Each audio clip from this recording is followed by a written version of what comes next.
ദർശനത്തിന് ഒരു അവധി വച്ചിരിക്കുന്നു. അത് സമാപ്തിയിലേക്ക് ബന്ധപ്പെടുന്നു. അത് വരും, നിശ്ചയം, താമസിക്കുകയില്ല.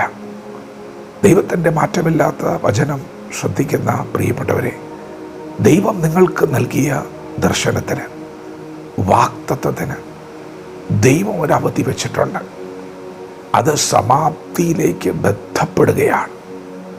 ഇന്ന് പകൽ നിങ്ങൾ നിങ്ങളുടെ വാഗ്ദത്തത്തിൻ്റെ സമാപ്തിയിലേക്ക് അടുത്തുകൊണ്ടിരിക്കുകയാണ്. സമയം തെറ്റുകയില്ല. ദൈവത്തിൻ്റെ സമയം തെറ്റുകയില്ല. ദൈവത്തിൻ്റെ പദ്ധതി ഒരിക്കലും വൈകുകയില്ല. ദൈവം തക്ക സമയത്ത് ശീഘ്രത്തിൽ അത് നിവർത്തിക്കുന്ന ദൈവമാണ്.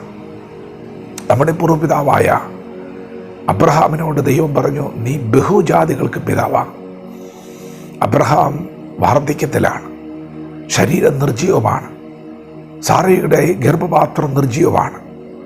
സാഹചര്യങ്ങൾ നോക്കി വാഗ്ദത്തത്തെ നമുക്ക് അളക്കുവാൻ കഴിയുകയില്ല. സാഹചര്യങ്ങളോട് ഒത്തുപോകാത്ത ചില അനുഭവങ്ങൾ, ചില വാഗ്ദത്തങ്ങൾ നിങ്ങൾ കേട്ടിട്ടുണ്ടാകാം. എന്നാൽ ഇന്ന് പകൽ പരിശുദ്ധാത്മാവ് പറയുന്നു, ദൈവം ഒരവധി വെച്ചിട്ടുണ്ട്. അത് സമാപ്തിയിലേക്ക് ബന്ധപ്പെടുകയാണ്.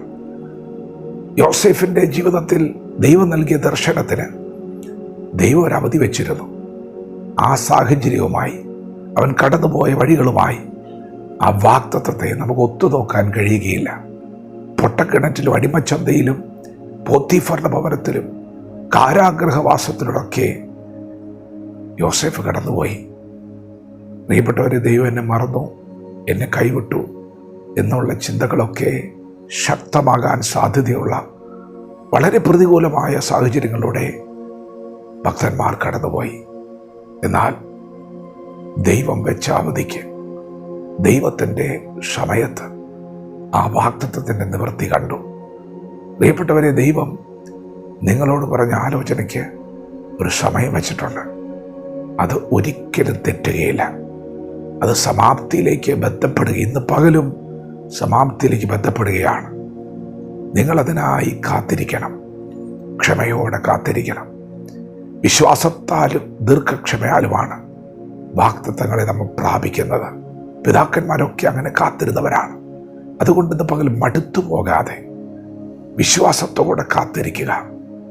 ദൈവത്തിൻ്റെ വചനം ജീവനും ചൈതന്യമുള്ളതാണ്. ഇരുവായത്തിലുള്ള ഏതു വാളിനേക്കാളും മൂർച്ചയേറിയതാണ്. പ്രാണനെയും ആത്മാവിനെയും സന്ധിമജ്ജകളെ വേർവിടുവിക്കും വരെ തുളച്ചു ചെല്ലുന്നതും ഹൃദയത്തിലെ ചിന്തനങ്ങളെയും ഭാവങ്ങളെയും വിവേചിക്കുന്നതുമാണ്. നിങ്ങൾ കേട്ട വചനത്തിന് ശക്തിയുണ്ടെന്ന് നിങ്ങൾ കാണാൻ പോവുകയാണ്. വിശ്വാസത്തോടെ വചനത്തോട് പ്രതികരിക്കാം. ദൈവം നമ്മെ ഓരോരുത്തരും ഈ പകൽ അനുഗ്രഹിക്കുമാറാകട്ടെ. ആമേൻ.